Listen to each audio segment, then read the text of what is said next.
fuerte aplauso a las personas que se van a ir conectando a través de SLN Live. Ayer comenzamos un tiempo hermoso en nuestra conferencia anual Superación. El lema claramente estaba relacionado con la sabiduría. Y la sabiduría básicamente es una maravillosa bendición que Dios ha derramado sobre cada uno de nosotros. Y esa bendición nosotros debemos amarla, debemos adquirirla, como muchas veces deseamos adquirir otras cosas que tienen que ver más que nada con lo material. Qué bueno sería que nosotros anheláramos, buscáramos la sabiduría que viene del cielo, la sabiduría que viene del Señor. Y entendiendo esto, ayer tuvimos diferentes expositores, nos proporcionaron principios bíblicos muy buenos para adquirir la sabiduría. El doctor César Vidal nos enseñó cómo pues, era la sabiduría en el Antiguo Testamento, cómo la abarcó Salomón a la sabiduría. Es algo muy, pero muy edificante. Usted claramente puede verlo a través de nuestro canal de YouTube.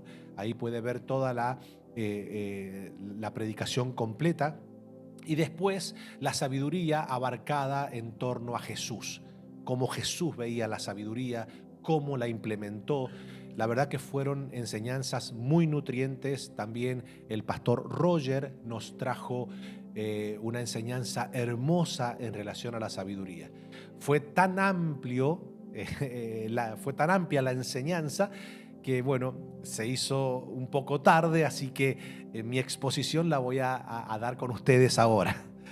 Trataré de seguir avanzando en este tema tan importante como lo es la sabiduría. Yo sé que hoy la gente relaciona, por ejemplo, a una persona sabia de acuerdo a la fama y el bien material que logra presumir, acumular. Entonces las personas dicen, bueno, esta persona es sabia. Y es sabia porque, imagínate cuánta fama tiene, cuántas riquezas tiene y cuánto bien material ha acumulado. Es una persona sabia. ¿Por qué? Porque hoy día la sabiduría pues, se ha puesto en un lugar que claramente se contrapone en múltiples ocasiones con la palabra del Señor. Por eso que hoy se relaciona éxito con lo que tú logras presumir de lo que has adquirido en cuanto a la materia o riquezas se refiere, o fama. O sea, la sabiduría está puramente relacionada a eso. Y eso es un error gravísimo.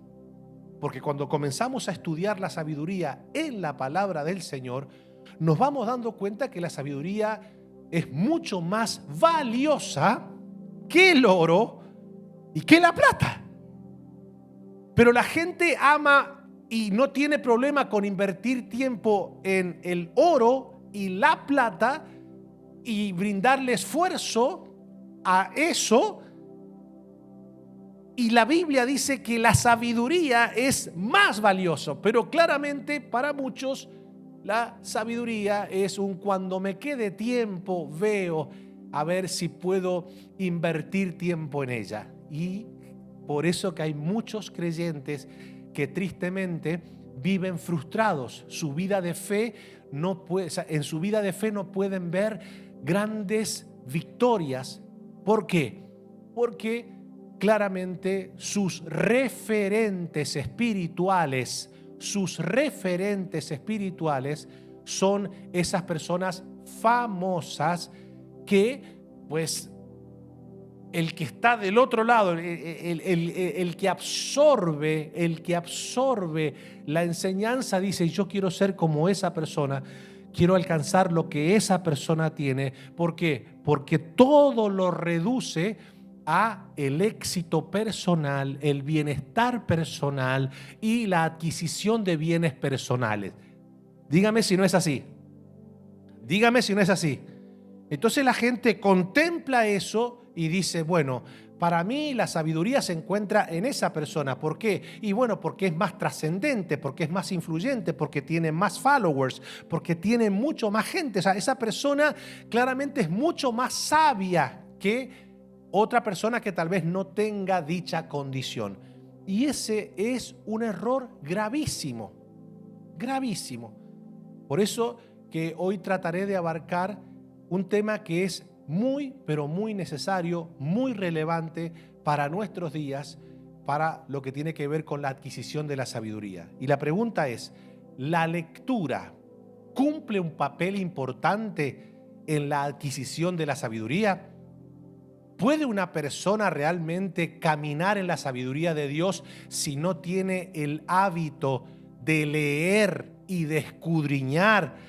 Y de a la hora de escudriñar y leer, saber comprender e interpretar, porque claramente no se trata solamente de leer. No se trata solamente de leer, se trata de profundizar, de escudriñar, de certificar, de documentarse, para que lo que yo estoy leyendo lo pueda,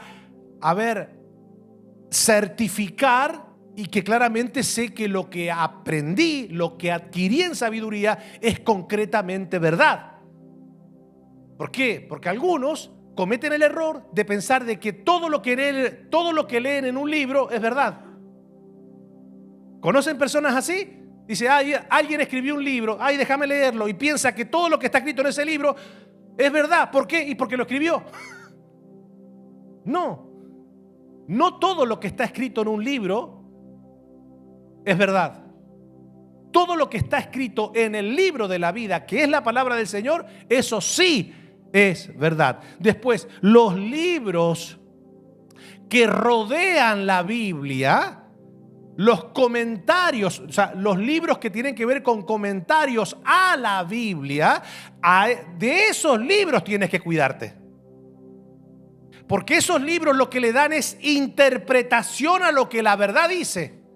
Y esos libros hay que leerlos siempre con temor de Dios y teniendo mucho ojo. ¿Por qué? Porque no todo el que escribe un libro comentando e interpretando lo que la Biblia dice es verdad. Entonces, entendiendo esto, le he titulado a lo que quiero compartir con ustedes el poder de la lectura. La lectura es algo que se ha ido tristemente, la pasión por la lectura es algo que se ha ido perdiendo tristemente en gran parte de la comunidad de creyentes hoy. Quizás alguno tenga el hábito de la lectura, por ejemplo, y dice, bueno, yo me pongo a leer novelas, me pongo a leer historias, me pongo a leer farándula,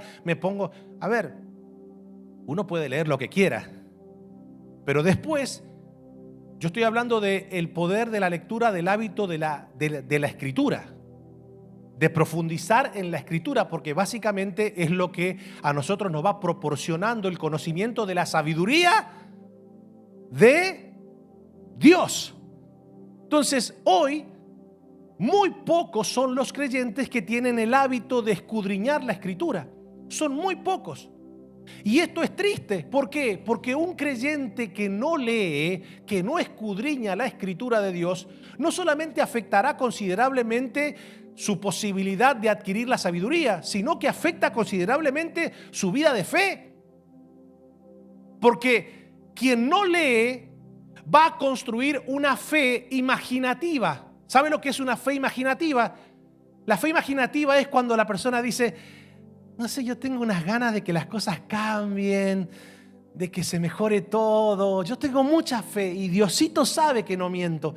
Yo tengo mucha fe de que las cosas van a cambiar, de que las puertas se van a abrir. Aparte, una persona que es súper famosa puso, yo te decreto que este mes verás puertas abiertas. Comparte esto con tus amigos. Y bueno, yo lo compartí con 100 amigos míos. Así que estoy expectante de esa puerta que Dios va a abrir porque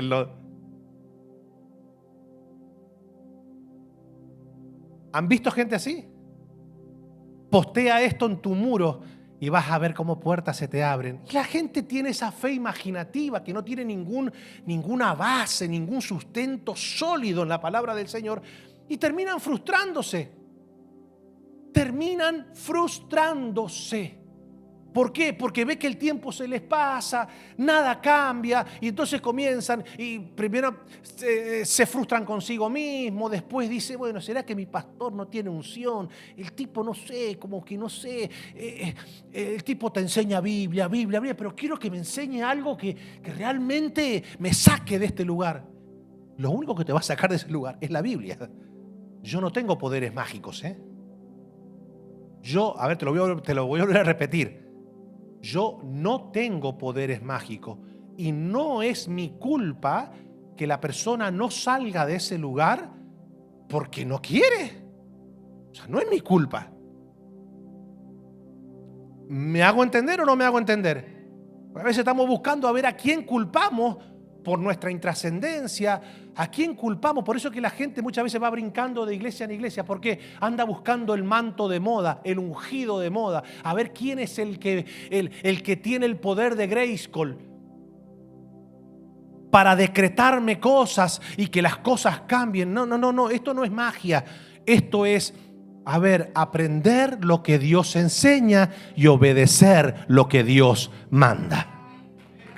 Esto es, no, esto no es ninguna ciencia, mi hermano. Tanto nos cuesta entender eso. Esto es escudriñar lo que Dios enseña, aceptar lo que Dios instruye y aplicar lo que Dios manda. Esto no es ninguna ciencia. Si obedecemos lo que Dios establece en su palabra, usted va a comenzar a ver la gloria de Dios en su vida, va a comenzar a ver la mano del Señor en su vida. Pero esto es básico. Pareciera que uno por ahí dice, pero estás diciendo algo que lo debe saber todo el mundo. Sí, pero que mucha gente quizás lo sabe, pero no lo quiere aceptar. No lo quiere aceptar y esto es triste. Y mi deber como hombre de Dios, como ministro, es que las personas, que los creyentes vuelvan a la palabra.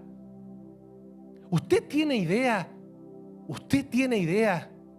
Si nosotros no hacemos algo hoy, cuando digo nosotros estoy hablando de los adultos, si nosotros no hacemos algo hoy, ¿cómo será la fe de nuestros hijos y de nuestros nietos en el 2050, en el 2060? ¿Cómo será? ¿A usted le interesa cuál va a ser la vida espiritual de sus hijos y sus nietos? ¿Realmente le interesa? Porque esto es muy serio, Porque si los papis no escudriñan la Escritura, si los abuelos no escudriñan la Escritura, ¿qué le hace pensar que sus hijos o los nietos lo van a hacer? Y cuando los hijos y los nietos no tienen el hábito de escudriñar la Escritura, son totalmente vulnerables a caer en cualquier viento de doctrina que ande dando vuelta por ahí. Y esto es muy serio. Esto es algo demasiado. Somos la última generación que puede hacer algo. Somos la última generación que puede hacer algo. Si usted, papi, si usted, abuelo, insiste con la idea de seguir con sus locuras, con sus frustraciones, si sigue en esa condición, con esa pérdida de tiempo de estar ahí metiéndose horas en las redes sociales viendo nada, si usted continúa en esa condición, eso claramente abre un abismo para que los hijos y los nietos no puedan ser rescatados, porque lo único que va a mantener libre, fortalecido y bendecido a una persona es la verdad, y la verdad es Cristo, y Cristo es la palabra. Entonces hoy día, ¿me entiende? Tenemos, por un lado, un sinnúmero de creyentes totalmente ignorantes de lo que Dios enseña, por un lado. Por otro lado, otro sinnúmero de creyentes que viven luchando toda su vida, pero toda su vida viven luchando con sus, depresiones crónicas y toda la vida. Vos decís, bueno, llega un momento en donde uno tiene que salir de esa condición. Después tenés un montón. Mire, usted no tiene idea. Cada vez que uno va a ministrar a otro lugar y vos decís, a ver, que pasen adelante todos los que están llenos de dolor, de tristeza, de angustia, de estrés, de preocupación. A ver, pasen para adelante. Se llenan los púlpitos. Vos decís, bueno, ¿se llenó de gente que no conoce al Señor? No. Los que no conocen al Señor están detrás cantando las canciones con la cara llena de risa. Y los que llevan años sirviendo al Señor, todos pasando... Llega un momento, mi hermano, yo necesito sacudir la estantería esa. Necesito que abramos los ojos de una vez por todas. Si la palabra de Dios no es suficiente para llenarte el corazón de paz, la mente de paz, el espíritu de gozo, entonces nada será suficiente. Si la palabra de Dios no tiene el poder para erradicar la ansiedad, la depresión, la angustia, si la palabra de Dios no tiene ese poder, entonces nada lo podrá hacer. Nada.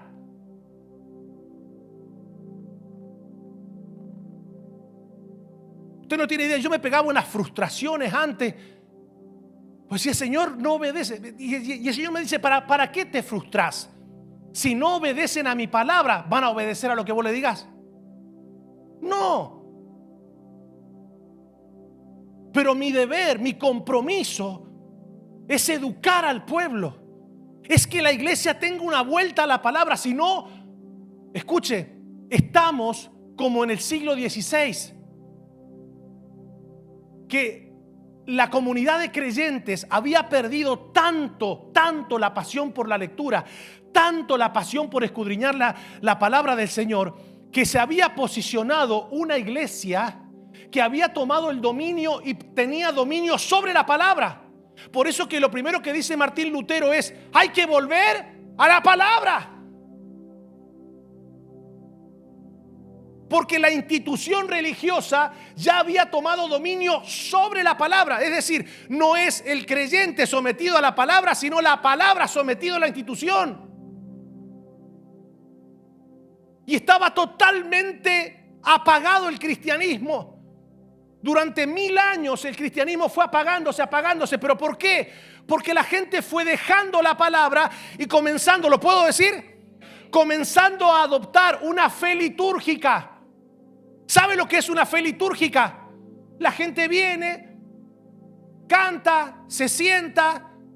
Si nos toca la Santa Cena, come el pan, se toma el vino, se va a su casa y no tiene ni idea de lo que Dios dice y tampoco tiene las más mínimas ganas de obedecer lo que Dios manda.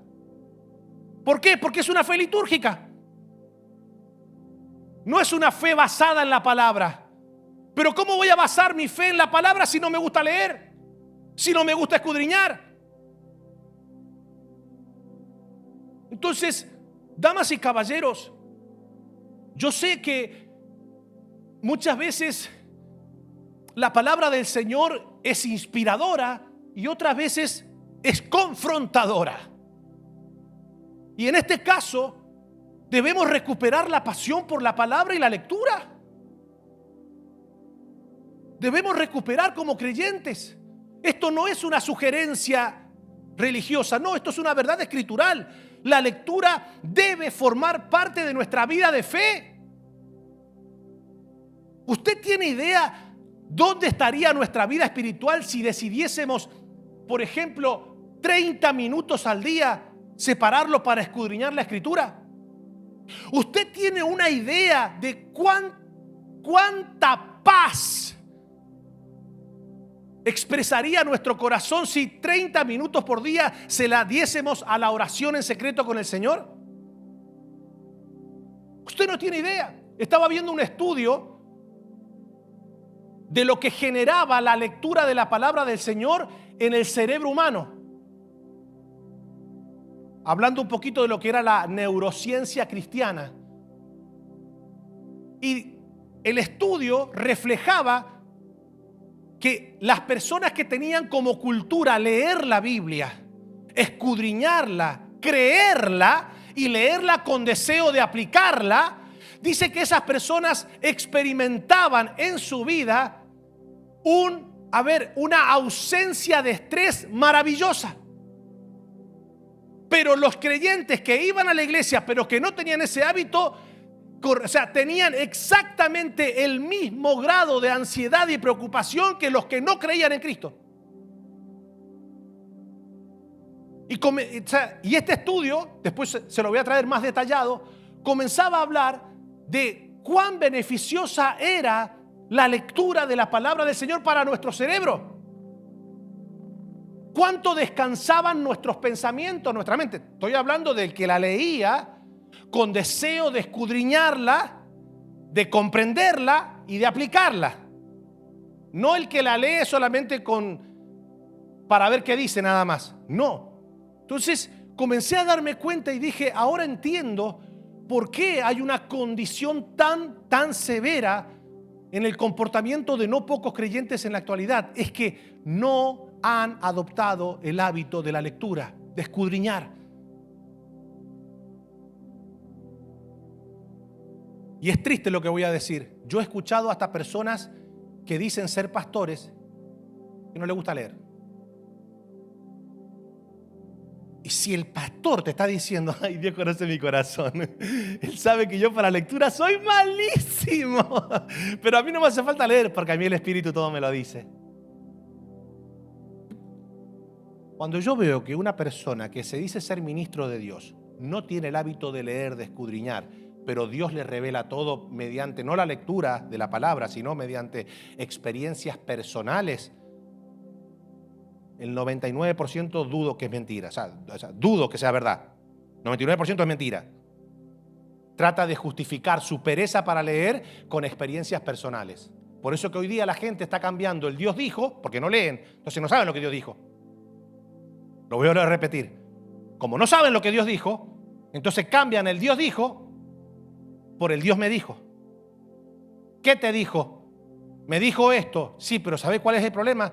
Que lo que tú dices que Dios te dijo contradice lo que Dios dijo.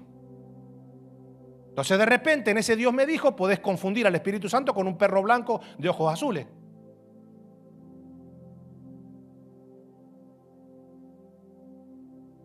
Ese es el problema. Entonces de repente tenés una pila de creyentes diciendo, me mostró el Espíritu que el Espíritu Santo es un perro blanco con ojos azules, y el otro te dice, no, a mí me mostró que era un gato negro con ojos verdes. Entonces, tenés un montón de creyentes haciendo eco de eso y no saben lo que Dios dijo. Por eso que la Biblia dice que tenemos la palabra profética más segura. ¿Cuál es? La palabra, la cual hacemos bien en estar atentos como una antorcha hasta que el día sea perfecto.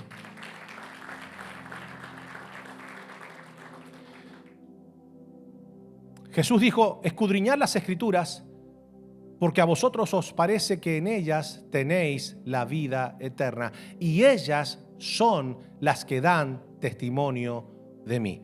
¿Jesús qué dijo? Muchachos, escudriñen. ¿Por qué? Todas las religiones que están basadas en la falsa doctrina es porque no interpretan bien el Antiguo Testamento. Escuchen esto. El Nuevo Testamento le da interpretación ¿a qué? Al Antiguo Testamento. ¿Por qué? Porque el Nuevo Testamento confirma todo lo profetizado, anunciado del Antiguo Testamento. ¿Cuál es el problema? Es que hoy la gente le quiere dar interpretación al Nuevo Testamento basándose en el Antiguo. Entonces ahí está el error. Porque el Nuevo Testamento le da interpretación al Viejo, no el Viejo al Nuevo. Ustedes están entendiendo lo que estoy tratando de explicarle, ¿verdad? Entonces de repente vos tenés una profecía mesiánica, ¿verdad? Por ponerle un ejemplo. Hay una profecía mesiánica donde dice que, porque niño nos es nacido, hijo nos es dado. ¿Lo han leído? ¿Lo han leído alguna vez? Y dice, y será llamado su nombre, a ver cómo es. No. Padre eterno, admirable consejero, príncipe de paz, ¿sí o no? ¿Esa qué es lo que es? Es una profecía mesiánica que debía cumplirse en Jesús. Pero de repente yo vengo y digo, acá hay una persona, a ver, pasa para acá adelante, ven. Así te dice el Señor. Tú eres en esta generación un príncipe de paz. Estoy profetizando Biblia para los que no creen en que uno es falso profeta. Estoy profetizando Biblia, por favor. Eres un príncipe de paz. Y Dios te ha dado un manto para que tus consejos sean admirables. Eres un admirable consejero. Y la persona cae. Levántalo, más. Levántalo, más. Yo te hago una pregunta. Ese disque profeta le está profetizando Biblia. Sí, pero está tomando una profecía mesiánica que tenía que ver con Cristo para dársela a un simple mortal. No sé si me hago entender a dónde lo quiero llevar. Pero esa persona dice, yo estoy profetizando Biblia. Pero claro, la está mal utilizando a la Biblia. Porque esa profecía era claramente un acto profético, un anuncio profético que Dios había hecho para que se pudiera identificar al Mesías concretamente. O sea que esa profecía es para Cristo, de Cristo y solo de Él. Él es el admirable consejero, Él es el príncipe de paz, Él es el Dios fuerte, Él es el admirable consejero, Él es. Entonces, por eso que Jesús dice, cuando le dijo Jesús, escudriñen las Escrituras, porque a vosotros os parece que en ellas tenéis la vida eterna. Claramente estaba hablando de Él. Escudriñen las Escrituras, porque ahí van a encontrar más de 300 profecías que debían cumplirse en el Mesías. Escudriñen, examinen y van a ver que todo lo profetizado en el Antiguo Testamento lo van a ver cumplido en mí, porque yo soy el Cristo. Yo soy el Mesías. O sea, todo eso es básico. ¿Por qué? Porque entonces después agarramos pequeñas porciones del Antiguo Testamento para traerlas ahora y de ese lugar extraer de la gente lo que yo quiero. Y no es así. Uno debe siempre tener una buena lectura de la Escritura. ¿Se dan cuenta, verdad? ¿Estamos bien hasta acá? ¿Qué hora es? Que tengo el teléfono. Ok, vamos bien con el tiempo. ¿Por qué yo le hago toda esta introducción? Porque mi deber como hombre de Dios, como ministro, es enseñarle a ustedes a que sepan cómo estudiar la Escritura y cómo oír un mensaje. ¿Estamos acá? ¿Cuál es el deber del hombre de Dios, del ministro del Señor? Enseñar a la gente, instruir a que sepan cómo leer, cómo escudriñar la Escritura, que es lo que le estoy diciendo. Le estoy poniendo ejemplos básicos de lo que vemos en nuestros días para no caer en el engaño, y a la vez que ustedes sepan cómo discernir, bueno, pastor, pero entonces ¿cómo me doy cuenta? De repente alguien tiene apariencia de piedad, tiene muy buena semántica, es muy carismático, tiene miles de seguidores, pastor, ¿y cómo me doy cuenta? Bueno, por eso, porque tienes que escudriñar, y a la vez cuando te sientes a escuchar la palabra, no seas apresurado para decir amén. No, escucha. Y a medida que vas aprendiendo la palabra, vas a tener mejor discernimiento.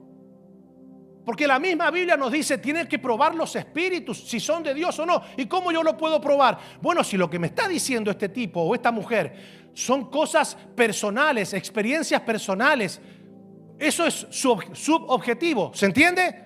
O sea, cuando yo te predico de mis experiencias personales, eso es algo que puede ser verdad, como puede ser mentira.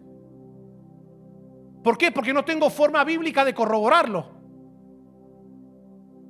¿Me hago entender? A ver, yo me puedo parar acá hoy día y decirle, hermanos, anoche mientras estaba orando, de repente entré en un éxtasis.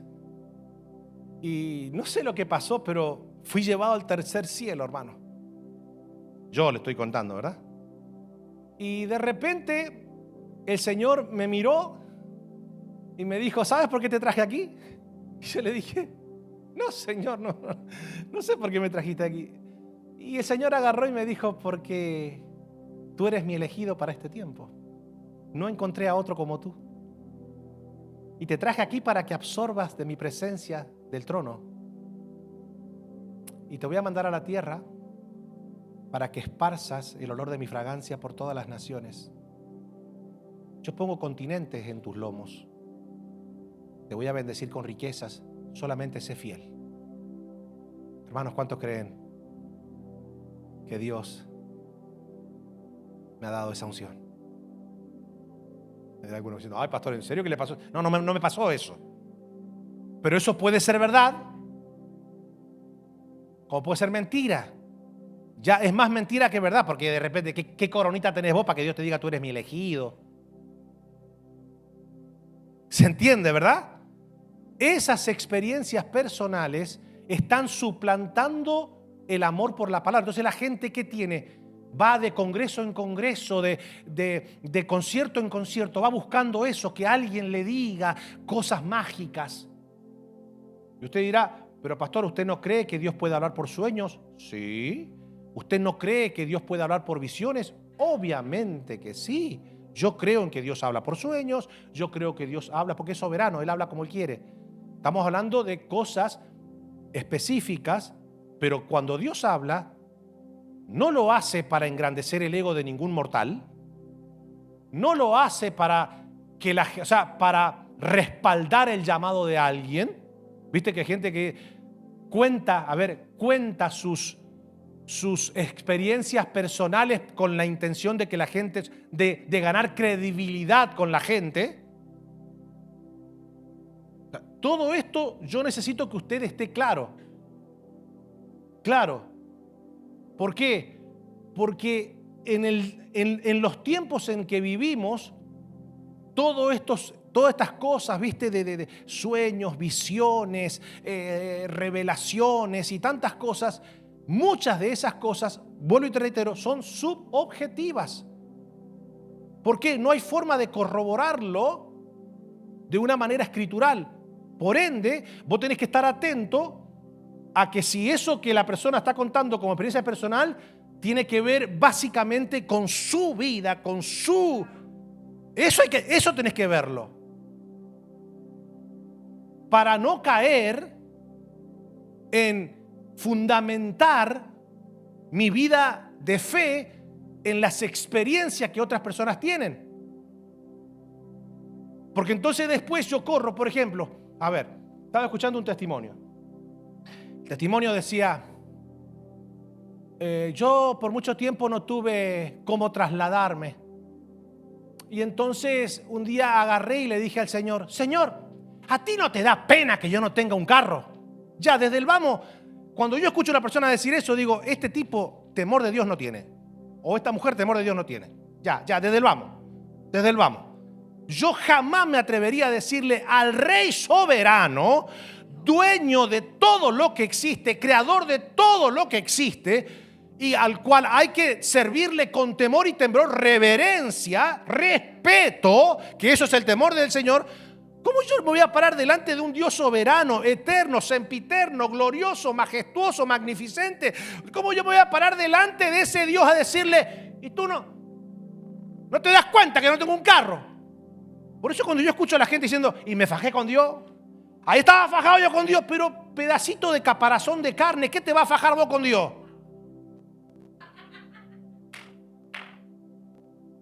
¿Qué te va a fajar? Entonces cuando yo veo que una persona basa su experiencia en un acto de prepotencia al Dios soberano, ya desde el vamos, yo digo, aguantate. Bueno, y el Espíritu me dijo, porque ahí arrancan con el Espíritu me dijo, ya a la gente le gusta eso. Y el Espíritu me dijo, ¿qué carro te gusta? Yo agarro eso y digo, es que esta gente ni siquiera ¿cómo puede ser? Tú sabes que a mí me gusta la troca. Una troca. Y me dijo el Espíritu, ¿qué troca? Ay, no cualquiera, no, porque eres tú el que la va a manejar. ¡Sacala! No agarré y dije, ¡para! ¿Cómo puede ser eso? Experiencias, para. Lo que pasa es que vos decís, bueno, pastor, pero eso qué tiene que ver. No, tiene mucho que ver, porque el que está escuchando y no discierne y no entiende que lo que te está diciendo es pura charlatanería, ¿verdad? O quizás fue una experiencia personal, pero el Espíritu Santo ahí no estaba, ¿eh? Ok, ¿sabe lo que va a hacer mucha gente después de escuchar eso? Va a escuchar lo mismo en el parqueo. Y se va a ir a meter en una troca. Y después no sé si me hago entender. Bueno, escuchá, dice así que yo agarré, me fui con junté unos chavitos que tenía y me fui en una guaguita chiquitita y me fui. Sí. Pero mire lo que el Espíritu Santo me dijo una cuadra antes de llegar al dealer, me dijo, bájate aquí. Pero Señor, ¿por qué? Bájate aquí. Por eso que usted no cuestione, usted bájese. Y yo le pregunté, ¿por qué? Y yo digo, che, ¿qué diálogo tiene? ¿Qué diálogo? Yo ni con mi suegra hablo así. Tengo ese diálogo tan fluido. Me agarró y le dijo, dice que le dijo, ¿pero por qué Espíritu Santo me hiciste bajar te hice bajar una cuadra antes? Porque si los del dealer ven que te bajaste de la guaguita, no te van a dar el carro. Ah, no. Pará. Que vos me decís, bueno, pastor, el personaje del cual usted está haciendo referencia debe ser un loco desquiciado que debe tener... No es un loco desquiciado, es uno de los más influencers del mundo cristiano de nuestro día. ¿Y por qué no da nombre? Porque los chismosos no entran al cielo. Acá el tema no es atacar a la persona, acá el tema es la enseñanza, lo que está plasmando en el Espíritu. Entonces, dice que cuando agarra, dice que él iba caminando así y dice que le dijo al Espíritu, no entres todavía. ¿Por qué? Párate bien.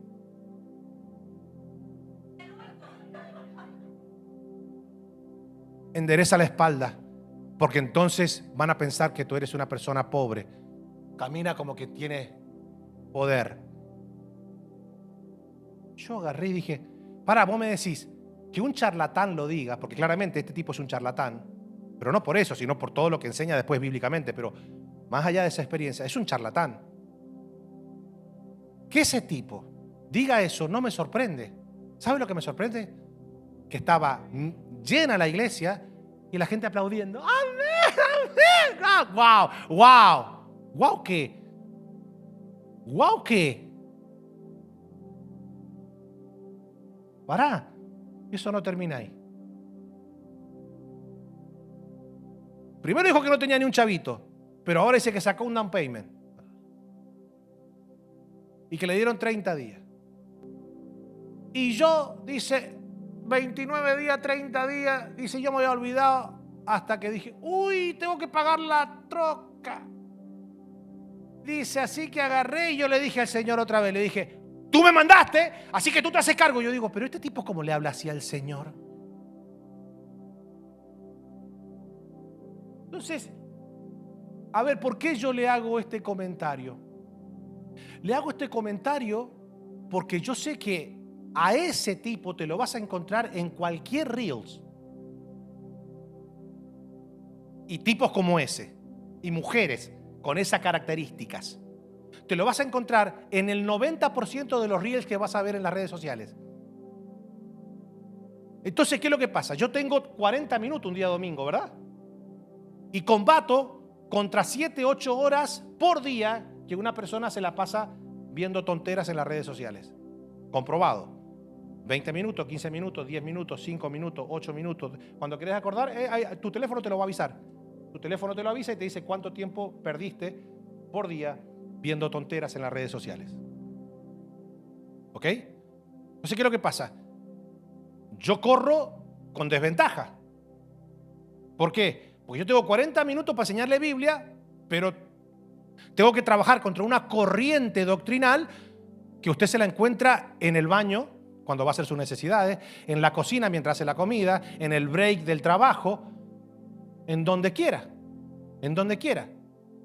¿Se entiende? Entonces yo tengo que combatir contra eso y claramente corro desde atrás.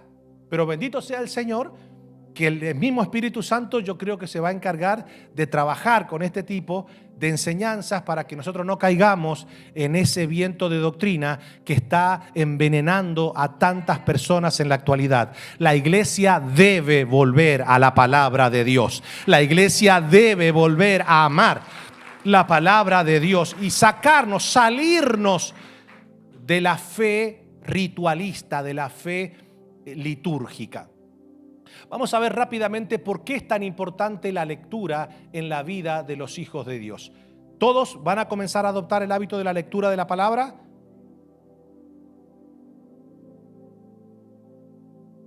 Número 1, vamos rápido. ¿Por qué es tan importante la lectura en la vida de los hijos de Dios? Porque la lectura nos ayuda a adquirir inteligencia y sabiduría. Claramente son dos elementos fundamentales para una vida victoriosa en la tierra, en todos los aspectos, en todos los aspectos. Entonces, mira lo que dice la Escritura. Dice Proverbios 16:16, mejor, fuerte, subraya la palabra mejor. A ver, mejor es adquirir sabiduría que oro preciado, y adquirir inteligencia vale más que la plata.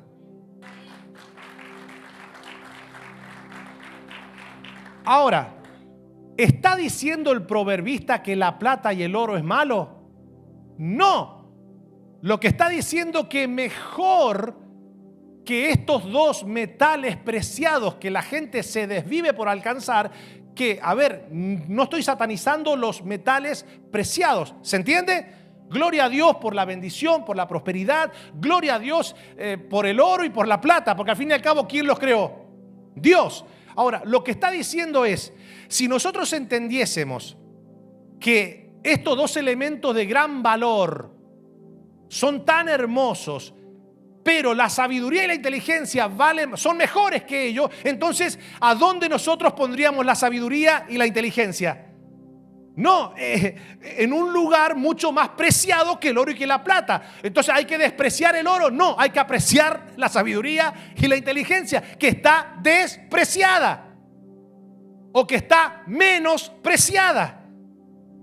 Porque para algunos el oro y la plata es fundamental y la sabiduría es secundaria. La inteligencia es cuando me quede tiempo. No. Salomón llegó a ser uno de los reyes más prominentes de la historia de Israel, básicamente porque cuando Dios le preguntó, ¿qué quieres? Salomón pidió un corazón sabio para gobernar. Pidió sabiduría. Y Dios se admiró y dijo, wow, no me pediste riquezas, no me pediste la cabeza de tus enemigos, por cuanto no solamente te voy a dar lo que me pediste, sino que añadido van a ir las riquezas. ¿Por qué? Porque cualquier persona puede alcanzar el oro y la plata, pero solamente los que temen a Dios, los que aman al Rey de Gloria, pueden tener acceso a la sabiduría y la inteligencia que desciende de lo alto. Eso es un bien preciado, es algo glorioso, hermoso. Que hoy día la gente es mucho, la sabiduría de Dios es mucho más que filosofar detrás de una pantalla. Es mucho más que crear conjuntos de poemas que rimen con sus letras para que la gente diga, wow, qué sabiduría. La sabiduría de Dios es pura, es santa y nos proporciona un GPS espiritual para que podamos tomar siempre las mejores decisiones. La sabiduría que desciende de lo alto avergüenza a Satanás, destruye las obras de las tinieblas y nos proporciona luz para caminar en el sendero que Dios ha preparado para sus hijos. My God. Por eso que debemos recuperar esa pasión. ¿Qué es eso? Mi hermano, que se te note en la cara que amas la sabiduría. Que se te note en el rostro que tenés hambre de su conocimiento. Pablo dijo, ¿sabes qué? Yo soy una persona que académicamente, varios se tienen que sacar el sombrero conmigo. ¿Sabes por qué? Porque si vamos a poner a competirnos en la carne, académicamente, yo soy fariseo de fariseo. ¿Sabes qué? Yo le sacaba ventaja a mis contemporáneos. Y si quieren saber más, yo estudié en la mejor universidad de Jerusalén. Estudié a los pies de Gamaliel. ¿Sabes qué? Quiere que siga sacando chapa. Yo tengo muchas cosas de qué gloriarme en la carne. Pero le voy a decir algo. Todo lo tengo por basura con tal de llegar al conocimiento de Cristo Jesús, mi Señor. Entonces hay personas que dicen, este no sabe nada, si supiera yo todos los libros que yo me he leído. Tú y yo nos podemos haber leído, la biblioteca más grande de Atenas, mi hermano. Pero la sabiduría de Dios desciende de lo alto. No desciende ni de la filosofía griega, ni de la filosofía hindú, ni de la filosofía china, ni de la filosofía árabe, ni de la filosofía judía, ni de la filosofía occidental. Hay cosas que son muy buenas, claro. Pensamientos que son buenos, claro. Yo me gusta leer la filosofía, me gusta. Pero que yo voy a poner en una inspiración celestial a filósofos ateos, aborrecedores de Dios, que no tenían ningún temor de Dios. No. Ellos que eran ateos en su gran mayoría y aborrecedores de Dios, yo no los voy a utilizar para que me den filosofía de fe.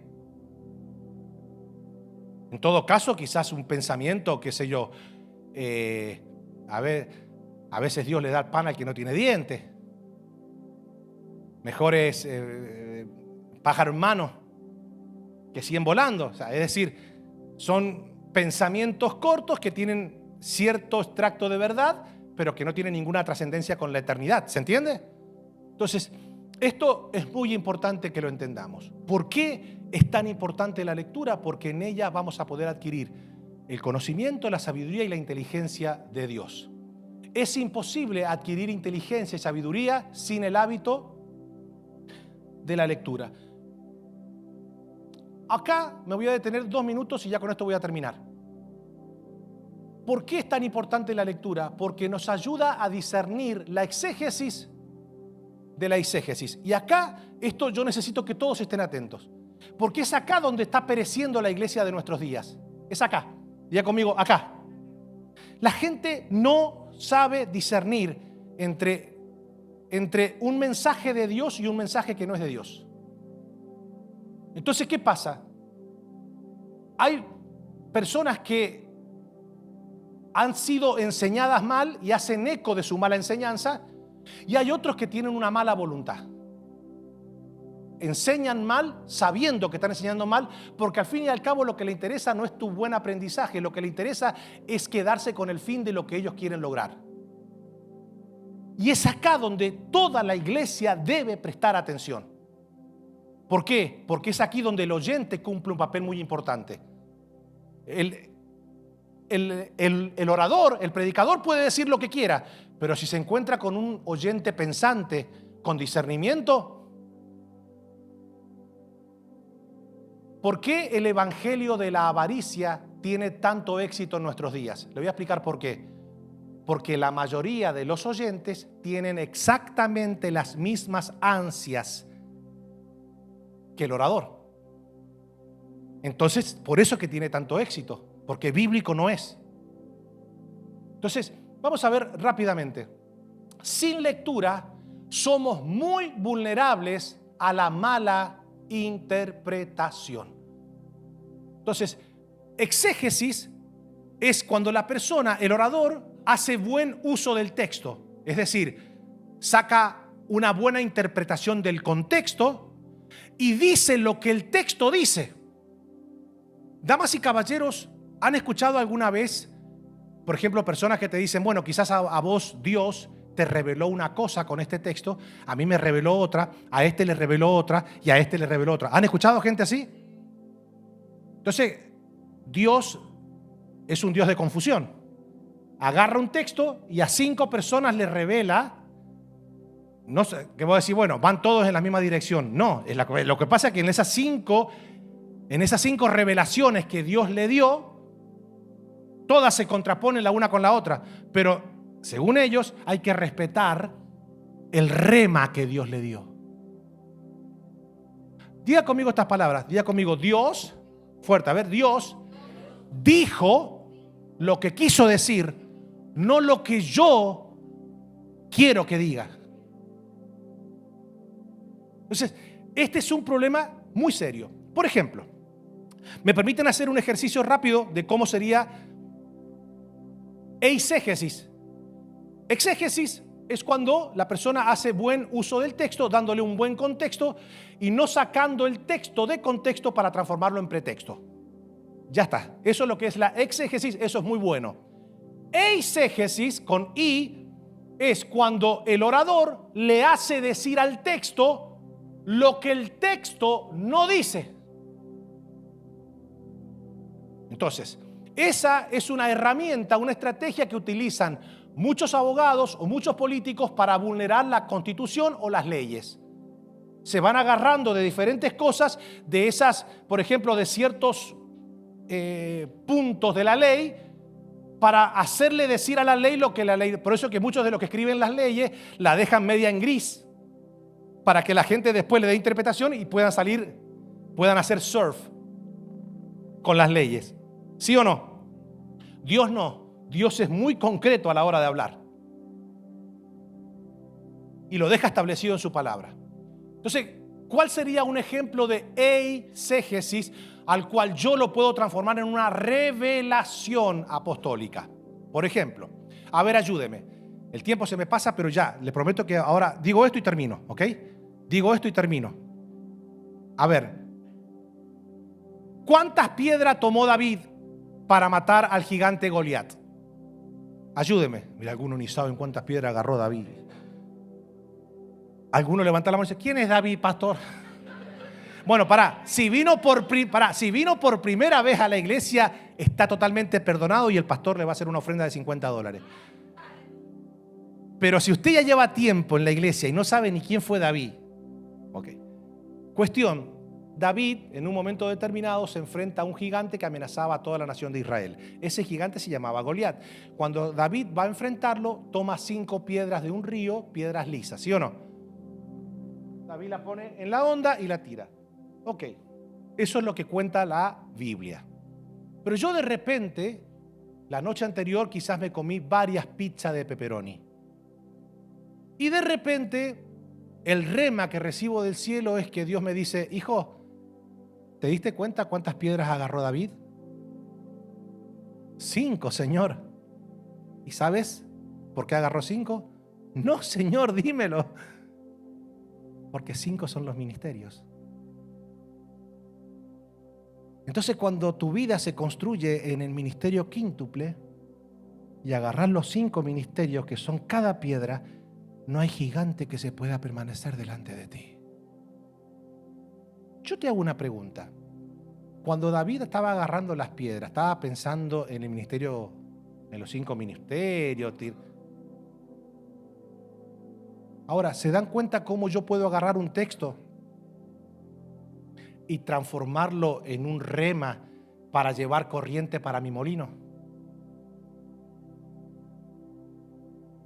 Pero no solamente me dijo el Espíritu eso, que no solamente las 5 piedras representan los 5 ministerios. Me dijo el Espíritu, acá hay 5 personas que están luchando con 5 gigantes. Y tú sabes que te estoy hablando a ti, ¿eh? Tú sabes. David tomó 5 piedras para vencer el gigante y escucha, todo el pueblo vio la gloria de Dios. Yo te digo a ti, toma 5 piedras. No como David. Ve a tu billetera y toma 5 piedras de $1,000 cada una.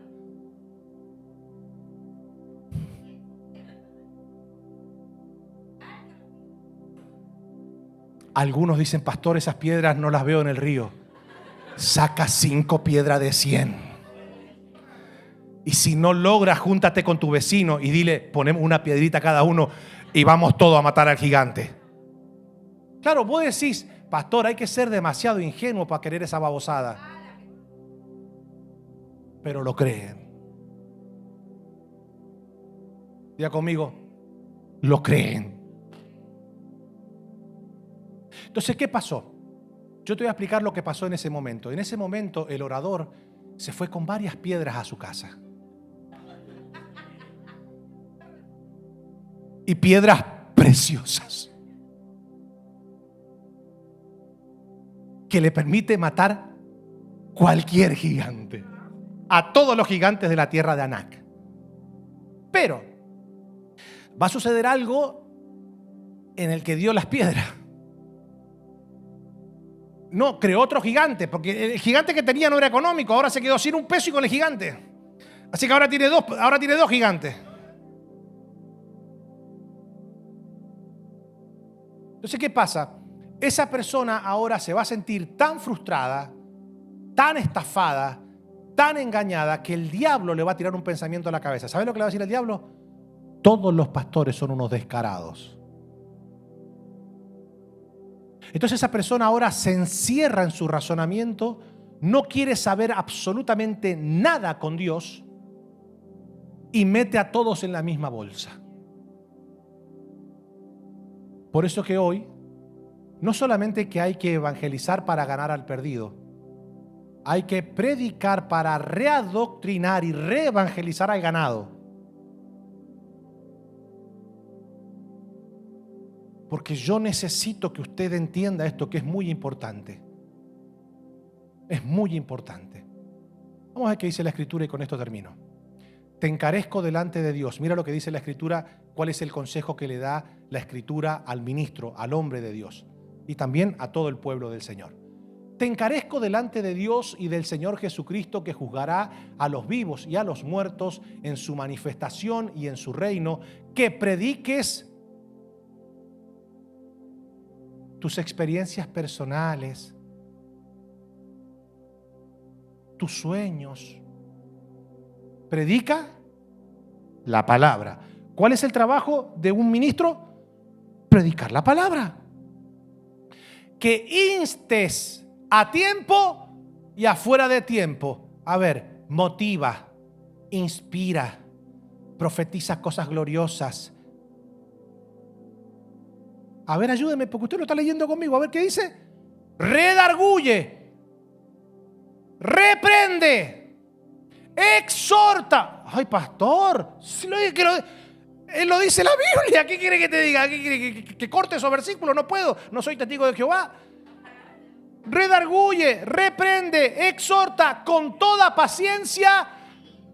Aunque muchos traten de instalar diciendo, yo sé que tú vas a una iglesia de la santísima doctrina, de la santísima doctrina. Sí, gloria a Dios por las iglesias de la santísima doctrina. Gloria al Señor, porque la fe, para que sea efectiva, debe estar fundamentada en la sana doctrina de Cristo. Aunque muchos intenten ridiculizar la doctrina, allá ellos con Dios. Nosotros debemos permanecer en la doctrina de Cristo, porque la fe se fundamenta en la doctrina. Sigue diciendo, porque vendrá tiempo, y acá es el problema ya no de los predicadores, sino de la gente. Porque vendrá tiempo cuando no sufrirán. ¿Y qué la van a sufrir? Si todos los mensajes tienen que ver con que te va a ir bien, no hay exhortación, no se redarguye a nadie, no se reprende a nadie. Usted, míreme todo el mundo, míreme todo el mundo, por favor. Pero míreme a los ojos. Yo no lo puedo mirar a todo el mundo, pero todo el mundo me puede mirar a mí. Hoy, aquí, hay gente que me está viendo por internet y gente que está acá sentada, que si yo lo reprendo hoy, se van de la iglesia. Porque no soy su pastor. Porque no están abiertos a que yo lo reprenda. Los reprendés y se van. ¿Quién es este para reprenderme a mí? ¿Quién es este para exhortarme a mí? ¿Quién es este para redarguirme a mí? ¿Se entiende, verdad? ¿Por qué? Porque hay gente que no quiere ser reprendida, no quiere ser exhortada, no quiere ser oveja. ¿Se entiende? ¿Por qué? Porque está acostumbrada a un mensaje que no tenga que ver con la confrontación. Porque, a ver, yo te hago una pregunta. ¿Es bueno que alguien te reprenda algo que debes cambiar? ¡Claro que sí! ¿Es bueno que alguien te redarguya por lo que...? ¡Claro que sí! Gloria a Dios. ¿Cómo se llamaba este profeta? A ver, usted que sabe tanta Biblia, que fue a confrontar a David. Natán. Usted imagínese a Natán. A Natán llegando ahí diciéndole: David, aunque muchos te critiquen por lo que hiciste, Dios me manda a decirte: eres mi hijo, eres mi ungido, eres mi rey, eres conforme a mi corazón, hijo. No, fue y se le paró y le dijo: eso que hiciste estuvo muy mal, y esa persona que tú estás pidiendo que le corten la cabeza, que lo maten, eres tú.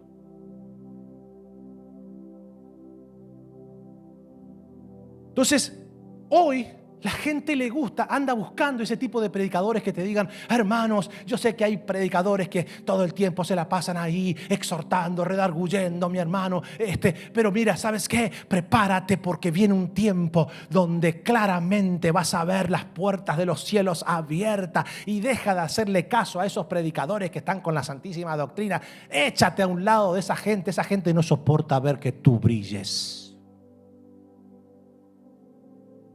No sufrirán la sana doctrina, no quieren saber nada con eso. Y la Biblia lo dice. Dice, sino que teniendo comezón de oír, se amontonarán, claramente multitudes, se amontonarán maestros, y claramente, porque claro, el que es manipulador ve ese cuadro. Mira, está saliendo un nuevo diseño de iglesia. ¿Sabe cómo se llama la iglesia que están haciendo ahora? Hoy día están haciendo, mañana va a ser normal. ¿Sabe cómo se llama? Iglesia a la carta. A la carta. Es decir, la iglesia pone en un libro lo que quiere escuchar, que le prediquen. Entonces el ministro va y, entre comillas, mira cuál es la necesidad del pueblo y ministra de acuerdo a lo que el pueblo le dice que predique. Por eso que se llama iglesia a la carta. Es decir, yo llego no para que tú me prediques lo que Dios me quiere decir, sino para que yo escuche lo que quiero escuchar. Y usted dirá: pastor, pero ¿hasta dónde va a llegar? Va a llegar hasta donde nosotros lo permitamos. Esto es muy importante, muy importante. Y mi deber es ser una atalaya en este tiempo. Protegerlos a ustedes de todos estos virus que están dando vueltas. Son virus doctrinales. Por favor, se lo vuelvo y se lo reitero, se lo digo en español o en inglés, como usted quiera. Deje de andar escuchando a estos envenenadores de la fe. Por favor, escuche personas que prediquen realmente la palabra del Señor, que tengan algo de Dios para decir, no que digan algo acerca de Dios según su interpretación. Por favor, a todos, por favor, sepa a quién le va a prestar su oído, porque para envenenar a una persona no necesitas meterle 100 mililitros de cianuro en el vaso. No, le tiene que meter 99% de agua pura con una gota de veneno, y con eso te garantizas que lo envenenaste. Porque para que una mentira sea exitosa necesita tener un 90% de verdad. Entonces, por favor, sepa elegir a quién le va a prestar su oído, a quién es el que le ministra el alma, quién es el que le educa el espíritu, quién es el que le formatea la mente. Usted y yo estamos llamados a tener la mente de Cristo, a tener un corazón conforme al del Padre y a tener un espíritu enseñable por la bendita y eterna palabra de Dios. Entonces dice, porque vendrá tiempo cuando no sufrirán la sana doctrina, sino que teniendo comezón de oír, se amontonarán maestros conformes a sus propias concupiscencias y apartarán, ayúdeme a ver, apartarán de la verdad el oído y se volverán a las fábulas.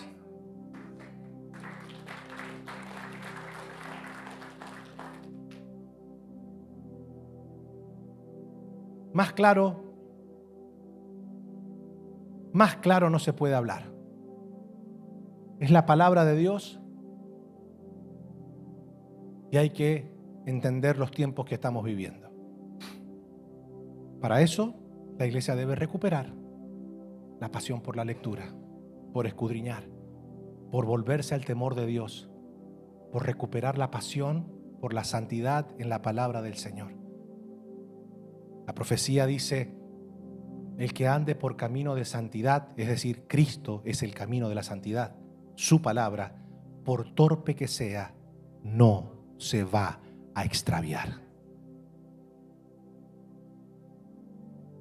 ¿A cuántos les ha hablado el Señor hoy? Yo creo que es un buen momento para meditar, para ponernos de pie.